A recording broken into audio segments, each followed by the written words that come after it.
We're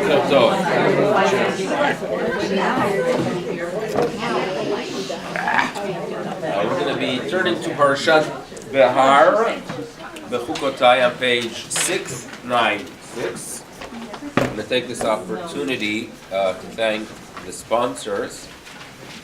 Today's class is sponsored by Bnei Torah. Thank you, Bnei Torah. In honor of the forthcoming marriage of Rabbi Milevsky to Daniel Middleman. So we wish the young couple a lot of mazel.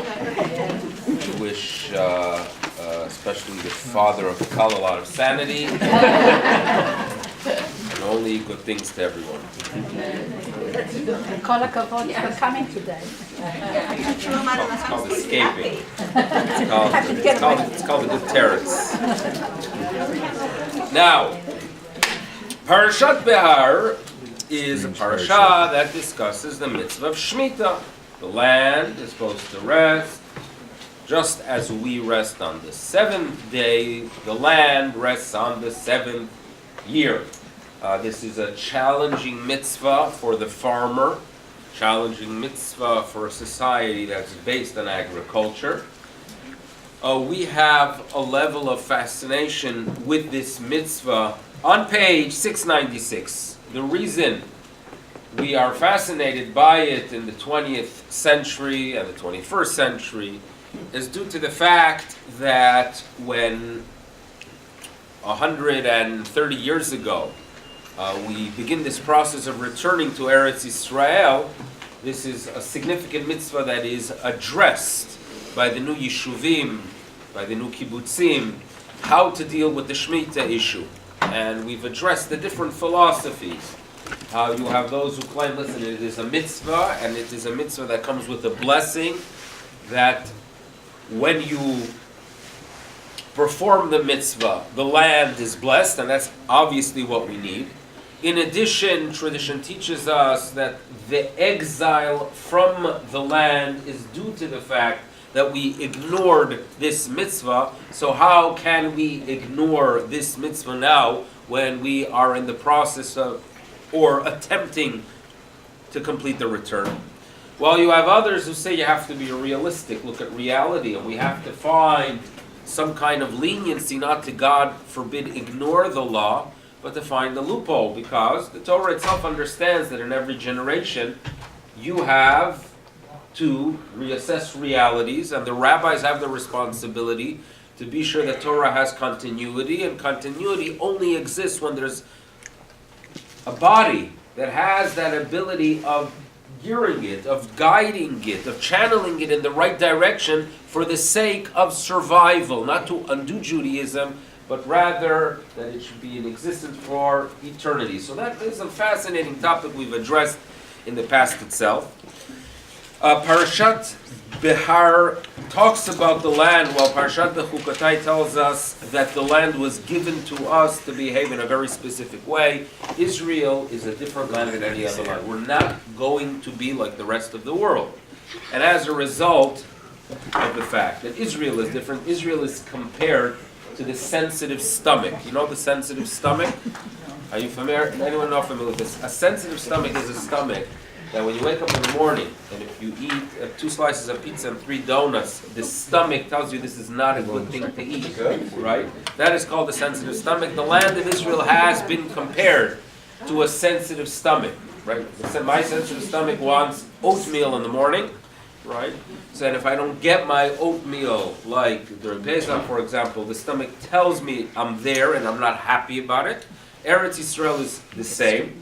And what's interesting is that in the second parsha we are going to read this weekend, when the Torah itself warns us that if you do not follow the proper laws, and if you do not live an ethical life, if you are not concerned about justice, if you are not there to take care of those who are in need, so Ga'alah, the Haaretz Taki, it's going to go ahead and throw you out, like, again, the stomach who cannot adjust to these unacceptable foods. That is what Eretz Yisrael is about. So that is what we have in Parashat Behar Bechukotai.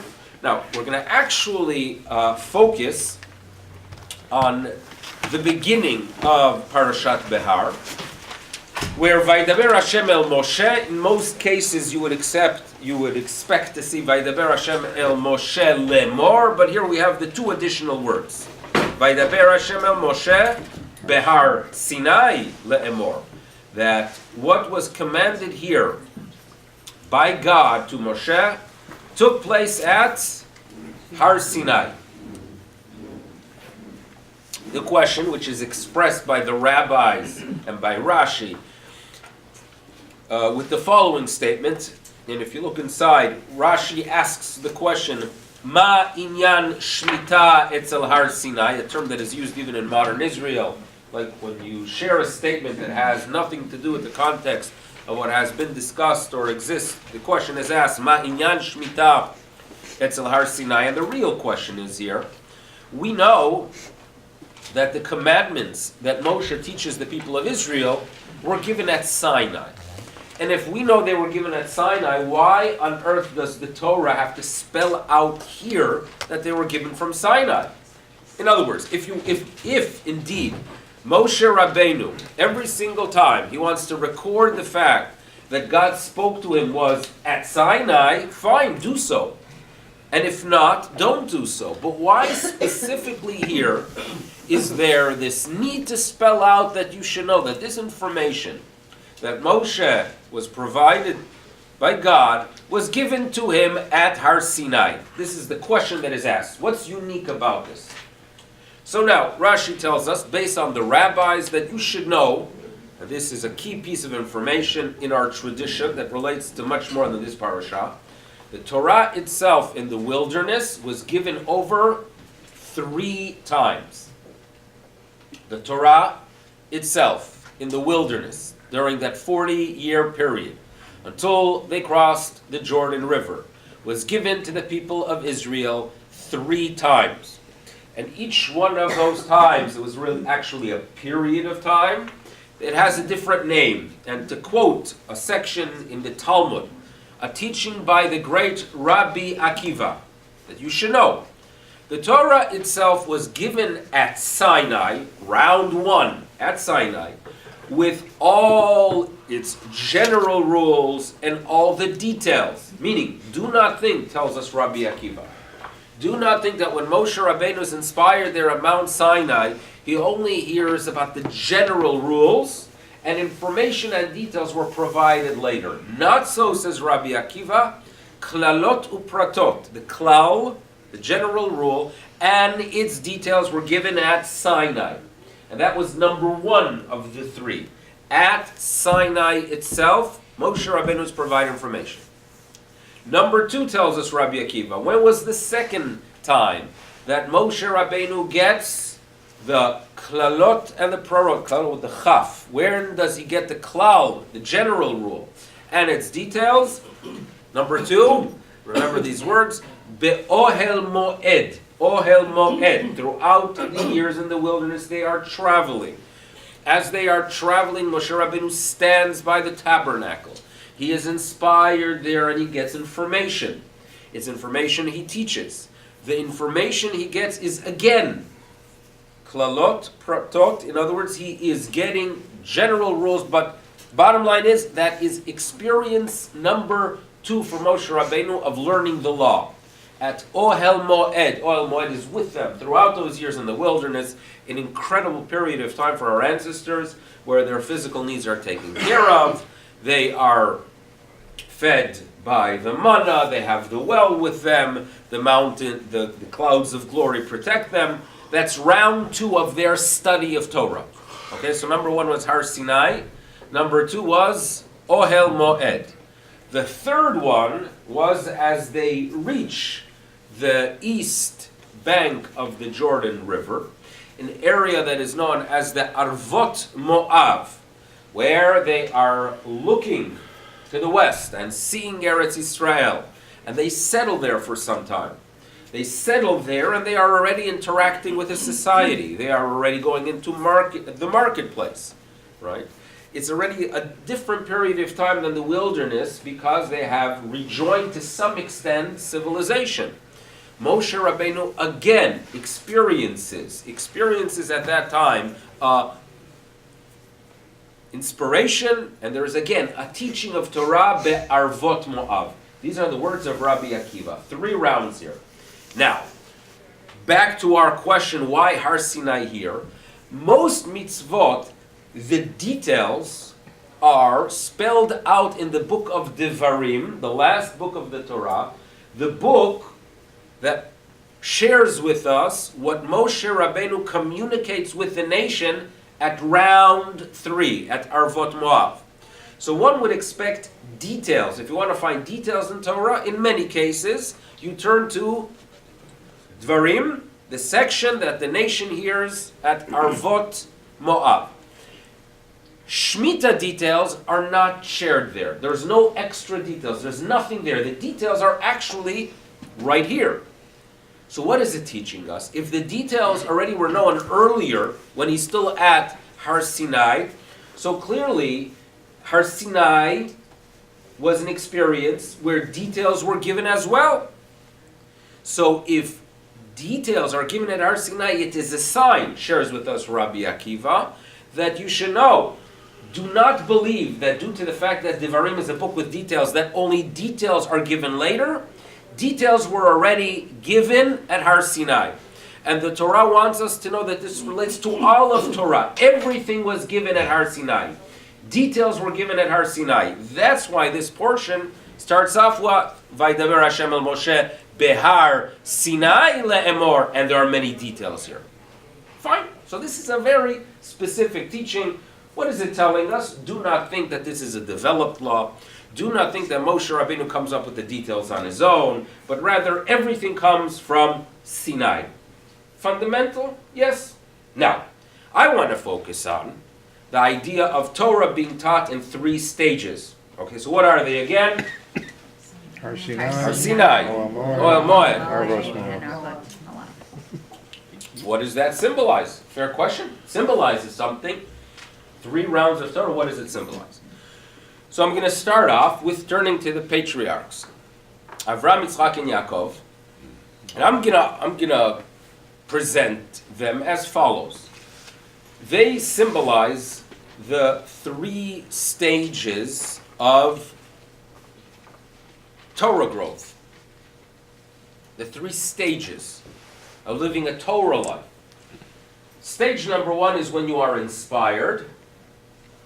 Stage number 2 is when you detach from the world and study, because studying and real studying is being detached from interactions.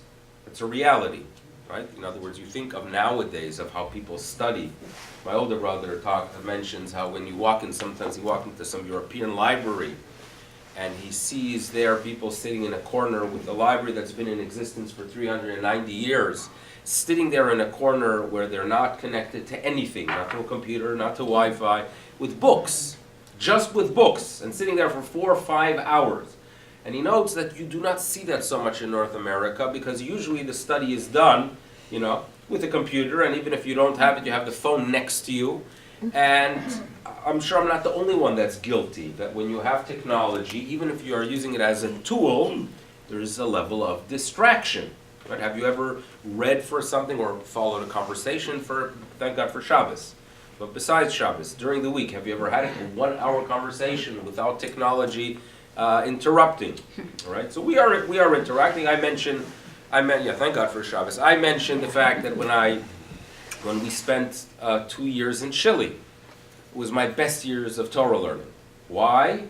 Because I did not interact with society. I did not follow the news. Right? I had no idea of what's happening up there in the world, because the language, although the Spanish was okay, it was good enough perhaps to go into the marketplace and pick up a few cherries, but not good enough to go ahead and read the newspaper. So there was no TV, there was no radio, there was no internet, there was no newspaper. What was there? The book. So for 2 years I spent with studying and only studying. You detach from the world, that is an incredible experience. That's stage number 2. You first have to be inspired, and then you actually have to sit in an ohel, you have to sit in a tent and study. And this relates to every single field. I'm sure you could talk to people, when it comes to medicine, or people that are, spend time in universities and actually studied a specific area in depth. Ohel Moed, stage number 2. However, in the rabbinate, or if you want to be a Torah Jew, you have to realize that this study that you experience in the study hall, detached from civilization, is not going to be the successful Torah to keep Torah alive. Because when you interact with people and with realities, you have to go ahead and adjust it for the sake of its survival, because we want Torah alive. And if I come in with the standards and the ideals of the Bet Midrash, of the Ohel Moed, and expect that as I'm interacting with people, they all keep them, right? We're going to run into some serious trouble here. So the 3 stages are going to be inspired, please. Right? You have to be inspired. There's something more in the life, You get a little bit older, you start realizing that there's more to life than just enjoyment. So what am I trying to achieve here? Be inspired, then study, because we need our Torah. But then go ahead and Teach. What? Teach is good. Teach is good. But sharing is already an experience of a conversation. Because when you are teaching, mitalmidai yoter mekulam, when do you really learn how to apply knowledge? When you are interacting with the student. Because every student is different, and everything we learn is really from our students. So that's really part of stage 3, the interaction, being sure that it is observed, and you have to know how to tailor your message and really understand. I mean, I can tell you for myself that I think that the shul that hired me to enter into the rabbinate 21 years ago, they're nuts. Like, they hired me at age 27, right? If they would have known how little I know and how clueless I was, right, they wouldn't have hired me. Because what does a 27-year-old rabbi, I mean, are we out of our mind? Were they out of their mind, right? I'm grateful. Ignorance is parnasa. But when did I learn a little bit? And I hope, God willing, that in 21 years from now I can say that I knew absolutely nothing 21 years after, before 21 years from now. You interact with people, and you realize that you have to go ahead and be sensitive, and you have to go ahead and realize when things do apply and do not apply. That's stage number 3. Okay, those are the 3 stages. Avraham, Yitzchak, Yaakov, by the way. Avraham, what kind of society? Where did he grow up with? How did he find God? He found God. It wasn't from his father, right? It wasn't from his dad's business, but rather he destroyed his dad's business, according to the Midrash. What did he do? He was inspired. He's an inspired Jew. Then there's the Yitzchak. When you think of Yitzchak Avinu, right? What was a truth for Yitzchak Avinu? Perhaps into his courtyard. In other words, this is not someone that interacted with society so much. Very little in Parashat Toldot you find him interacting with Avimelech, but Yitzchak was a person sitting there. If you think about it, when he gives the brachot to what he was hoping to, at least to Esav, he gives the brachot to Yaakov, and you envision him, and this is the vision I always had of a very, very old man. Very old man sitting there giving blessings as he is preparing to depart this world. According to tradition at that time, he's 123 years old. He lived till he was 180. Okay? So he's already acting like the old man. The people that want to move into already they don't call it old age, but now the retirement home already when they're 50, because they're getting a head start. That's how the vision you have of. I wouldn't get anyone. So I don't have in mind any buildings in Thornhill. Don't have in mind any buildings in Thornhill. So that's Yitzchak Avinu. I mean, he's meditating. There's no question that if he made it into our Shemona Esrei, he's a very special person. But this is a person that is growing, right? Meditating, thinking of philosophy, knowledge, the Torah that they had at the time. He was a person who sat in the tent, and he grew. But then there's stage 3 that is symbolized by Yaakov? What did he do?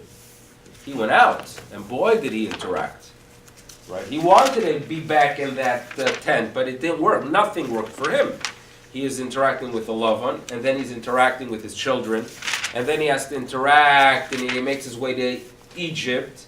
This is a person that symbolizes the Jew who takes the inspiration and takes the knowledge, but applies it to what God wants us to do, really. He's actually labeled as the Bechir HaAvot. He reached the highest level because the Torah in the study hall is great, but the real will of God is you interact and you have an impact and you teach. Avraham, Yitzchak, Yaakov. So those are the three stages. Now, those three stages are going to obviously clarify to us what Rabbi Akiva is sharing with us. Stage number 1, the first time that we experienced Torah, Behar Sinai. What was Sinai? What was revelation? It was all an experience of inspiration. We sensed something. We saw something. It had impact on us as a nation. That 3,400 years later, we're sitting here and we're talking about it. Incredible experience. That was the inspiration, right? Did the nation walk away with knowledge? The nation itself, not really. But that was stage number 1. They were inspired. Stage number 2 was the Ohel Moed. It's the tent.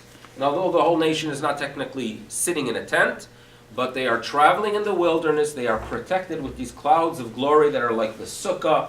We are indeed in a big tent, right? Sukkot David, the big tent where all needs were taken care of. That's the Beis Medrash.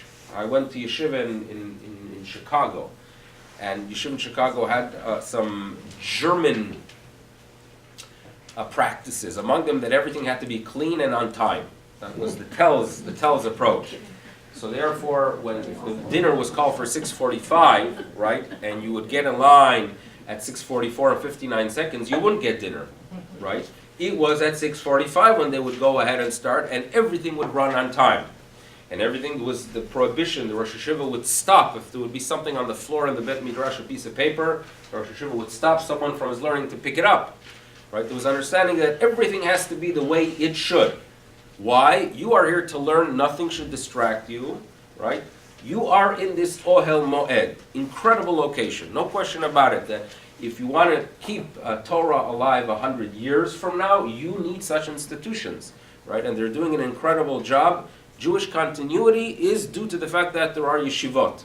That's the fact. That's stage number 2, where people can actually study and gain knowledge and learn what Judaism is about and learn about committing themselves to Klal Yisrael. But there must be a stage number 3, right? In other words, you cannot only be in the Bet Midrash. You're not going to always be taken care of, that every meal is served to you and you just worry about your own personal development. That was the only thing you worry about in the Bet Midrash. Nothing else. Period. There must be a stage 3, where you are interacting with a society, and that is symbolized by stage 3 in the wilderness. Yeah, you could say it. Arvot Moav. Arvot Moav. What's happening? They move on to the east bank of the Jordan River. And things change there. If you remember the story that they interacted with the daughters of the Moabites and with the Midianites, there was a major crisis there. Why does that only happen at the last year? Year 40 in the wilderness, that's when they start having these issues. Like what, were they not, Meidalach were not a problem before? And the answer is, they did not interact with the society. They were in the wilderness, they were detached. Suddenly, they come to an area where they settle, and there are little communities. And there's a marketplace, and they go to the marketplace. And they are supposed to take the values of Torah with them into that marketplace. And what's fascinating is that even the Torah, even the 5th book of Torah, Dvarim, it's a different type of book. That you know that while the first 4 books are basically the words of the Almighty through Moshe, book number 5, Dvarim, are more like the words of other prophets, where it's Moshe Rabbeinu deciding what words to use to describe a teaching.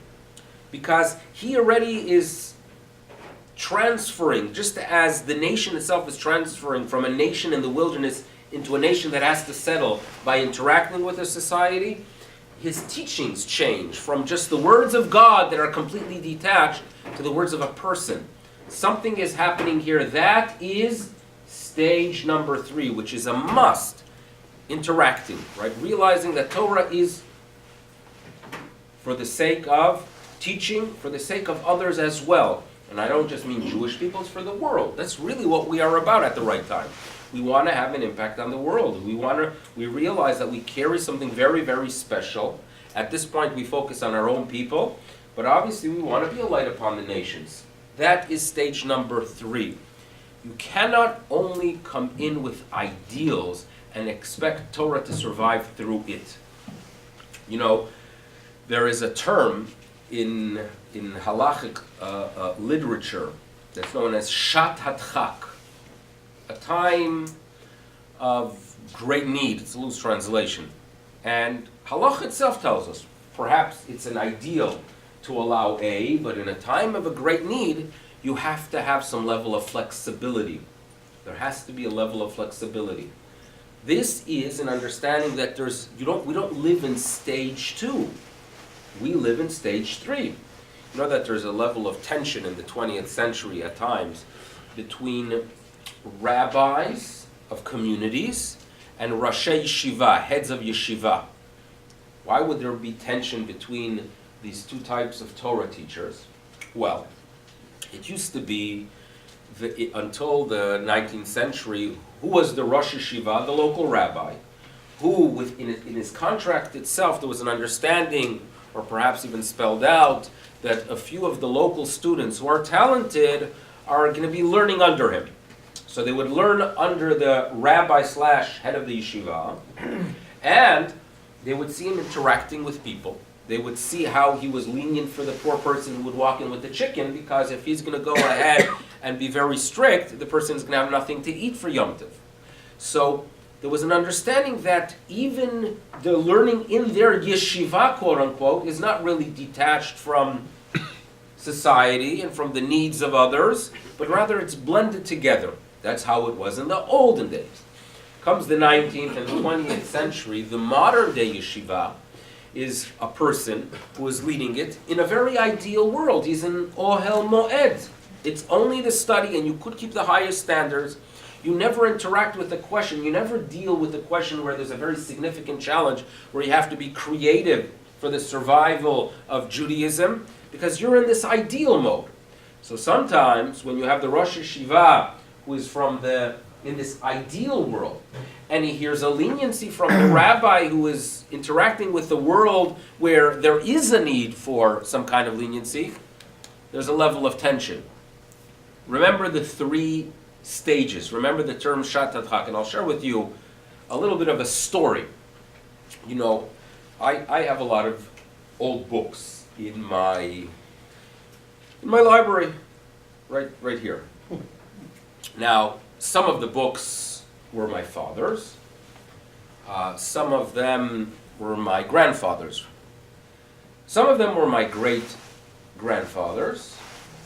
One of them, perhaps 2, but one I know for a fact, was my great-great-grandfather. His name was Rabbi Yosef Yaakov Rosenberg. I had this one book with his stamp. He passed away, I think, 1920. He was a well-respected rabbi in a city called Alitus. I gave that book away about 6 months ago to a baby, to my brother Yonatan had a little baby, and they named him Yosef Yaakov. So I wasn't sure I was going to call him Rosenberg, but they call him JJ. JJ is a very cute boy, but I felt that it's appropriate that a baby named after a great person, some 95 years after his passing, that the book, I hope they didn't give it to him yet, but the book is his.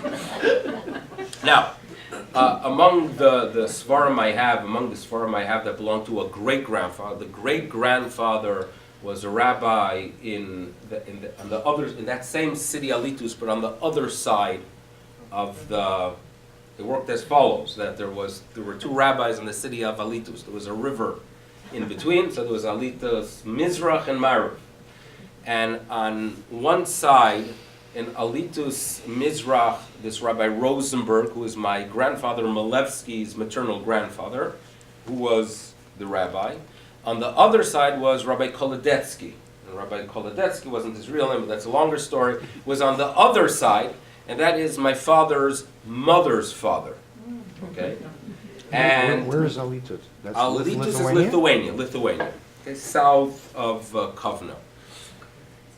So what happens is that this Rabbi Kolodetsky was a real great Torah scholar. Unfortunately, suffered from diabetes and passed away, I think it was 1926, as a very young man. I don't think he was 50. And his wife, my great-grandmother, held on to the rabbinate somehow. I don't know exactly how that is done. But it appeared that the one that's going to marry the daughter will become the rabbi, and that's what happened. That my grandfather, Aaron Milevsky, married my grandmother, Paya Kolodetsky, and you have a shidduch, so it was really both sides of town coming together, and my grandfather became the rabbi on the other side of his grandfather. Okay, that's what happened.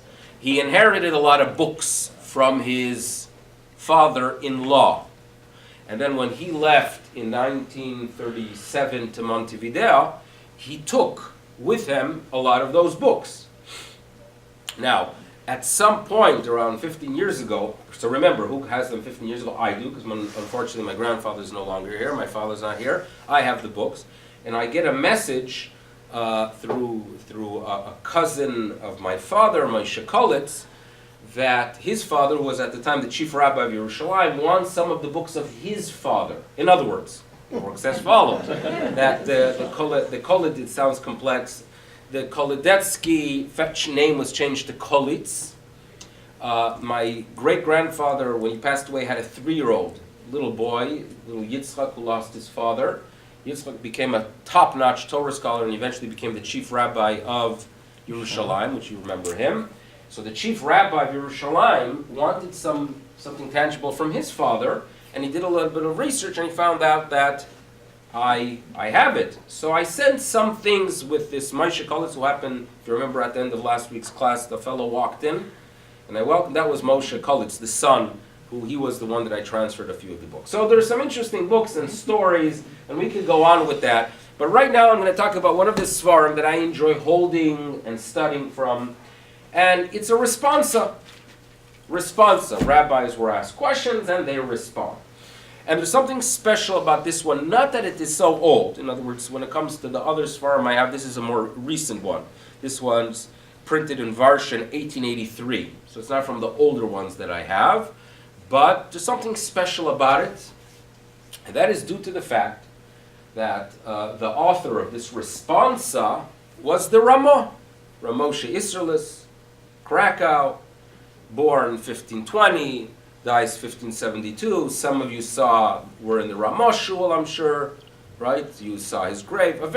Now, Ramosha Isserlis is known for the one who added the Ashkenazi notes to Shulchan Aruch. Shulchan Aruch is written by Rav Yosef Karo, giving us more of the Sephardi side of halacha.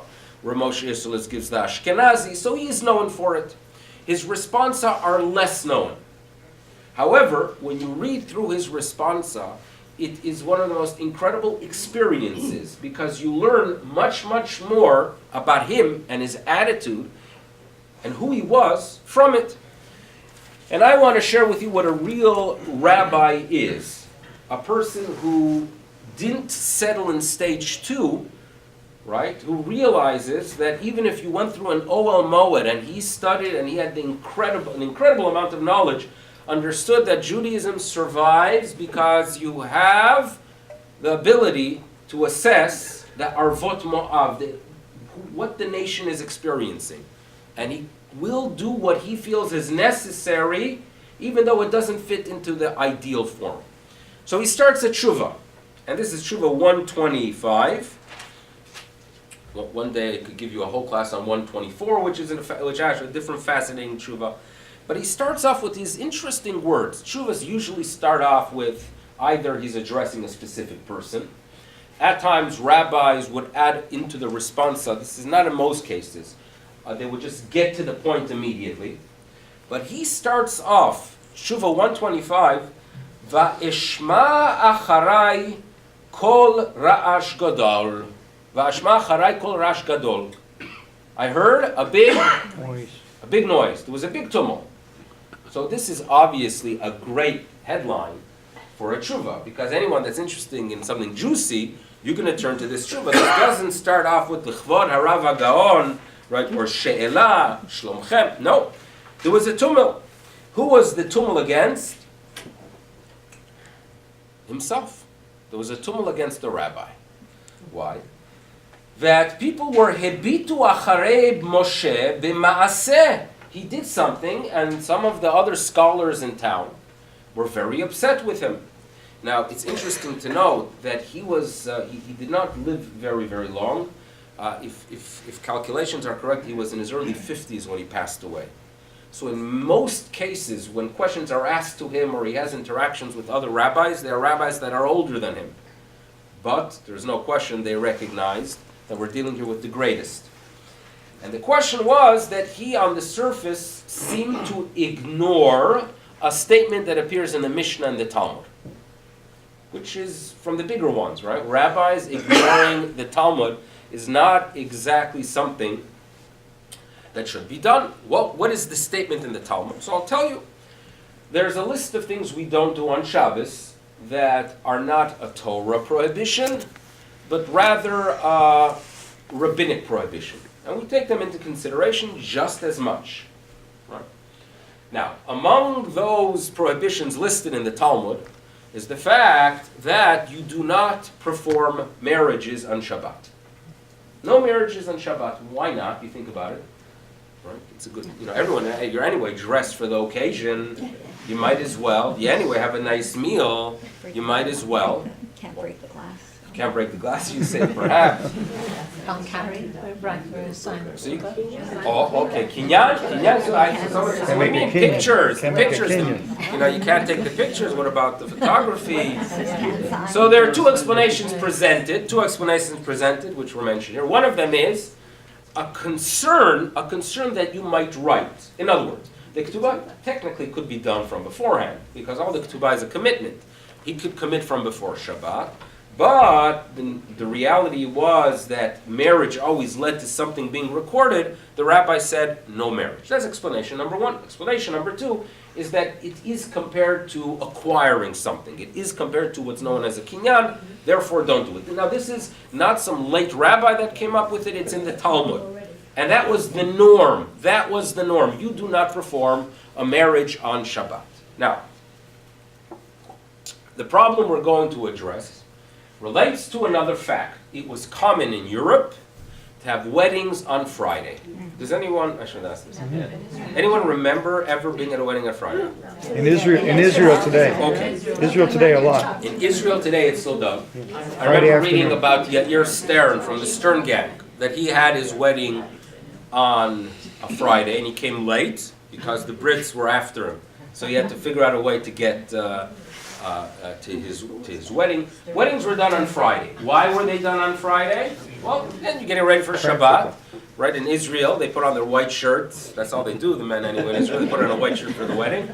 So they do it on Friday. And what about a chasana meal? Instead of spending a lot of money, right? What do?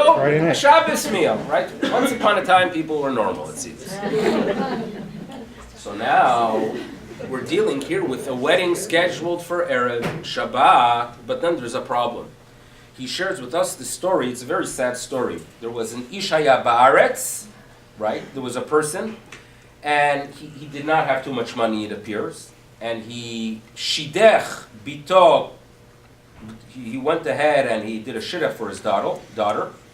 And during the period of time where the father was working hard to reach the commitment, because what would happen? They would do a shidduch, a commitment to get married, and then at a specific time, giving himself 7, 10, 11, 12 months, he had to collect enough money for the nedunya, right, for her to walk into the marriage.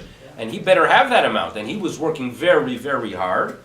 And you can imagine the stress on the father during that period of time.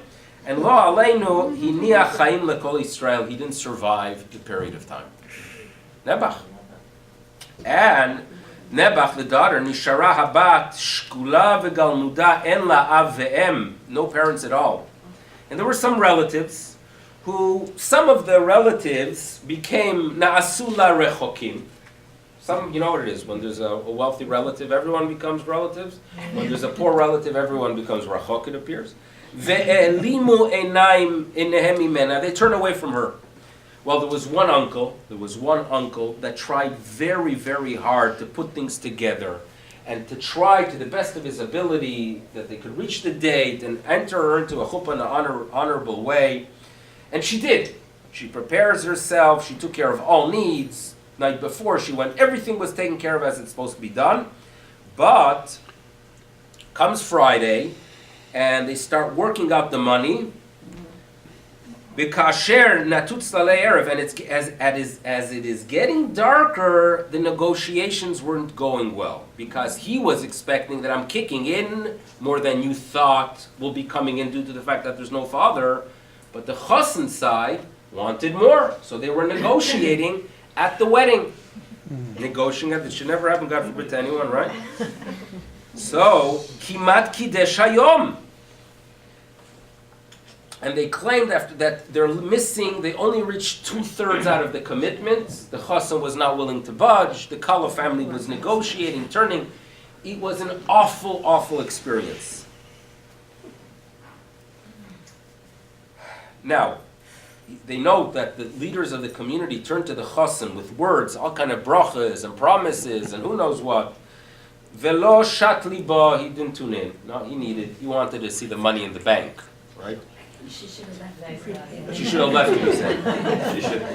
Now, the leaders of the community said to him that you're going to be mevayesh bat Israel mikoach kesef nimas. They said like for money you're leaving or you. Velo aval ishmoa, right? Atam mozno. So this continued v'nimshach. So he notes the nimshach hazman mikoach ktatot umerivot. As he knows, the Talmud tells us that every ksuva has a fight. This is a Talmudic wisdom, by the way, right? V'tzliach maaseh satan. In other words, this continued into the night. It seems to be that at around 2 hours into Shabbat, suddenly, and the rabbi, by the way, we are told, this is in this long tshuva, he said, we're not davening Ma'ariv. We're not starting Shabbos. Shabbos can wait, said the Ramah.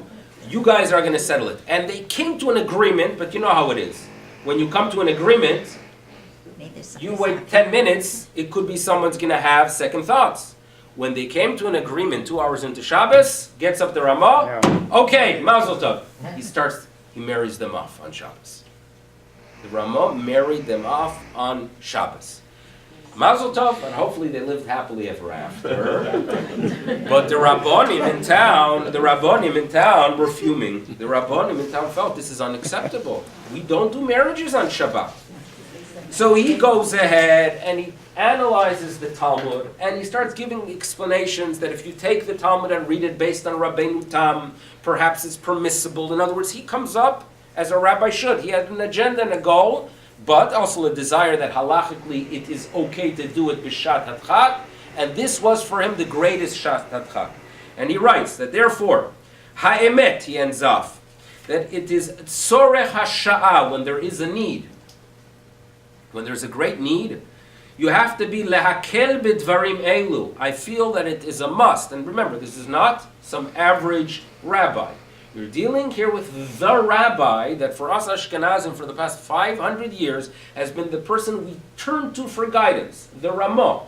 And he writes that when you are dealing here with something that is only rabbinic, so therefore we must be mekel b'makom hadchak. When there is a tremendous need, we have to be lenient. Okay? And he said to shame this young lady, that is something that's unacceptable. And therefore, I felt that this is the greatest shat hadchak. So, v'yesh lachush, my concern was lepirud zivug, that the marriage is not going to go through, or lebiyush haptula, that she's going to be ashamed, Hasomech lehakel lo yifsid, you lose nothing by being makel in such a case. And he tells us the rule that if you do something for the sake of heaven, right, the mitzvah itself could atone for any problems that you crossed on the way. That's what he notes. This was the Ramah. It's interesting to note that Krakow, we are told, in the 19th century, they had a minhag of avoiding weddings on Friday. Meaning, after that story, they said, you know what, let's play it safe. But this is a sign of a person that interacts and senses and is not stuck in the Ohel Moed, but is interacting with the Arvos Moed, the 3 stages of Torah. This is a very significant a message that we are taught by the rabbis, and hopefully one we could learn from and be inspired, and in the merit of the shalom he created, may everyone experience only shalom, all in couples, and all of Klal Yisrael. Amen. And thank you for coming. We see you next week.